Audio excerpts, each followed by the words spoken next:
Psalm 2. Why do the nations conspire and the peoples plot in vain?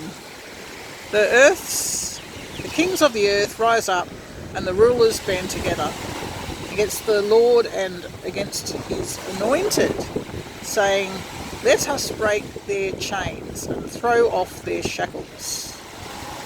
The one enthroned in heaven laughs. The Lord scoffs at them.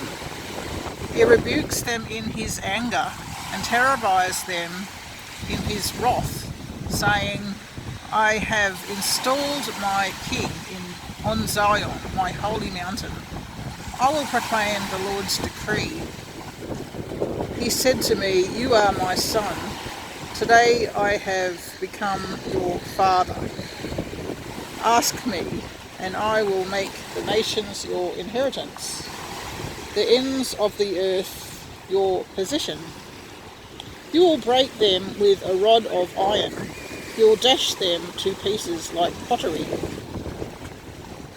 Therefore, you kings, be wise, be warned, you rulers of the earth. Serve the Lord with fear and celebrate his rule with trembling.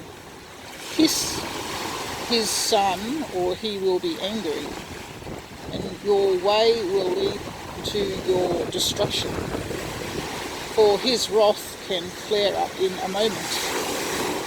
Blessed are all who take refuge in him." So that was Psalm 2, verses 1 through to 12. That's pretty amazing. Awesome. God bless you, folks.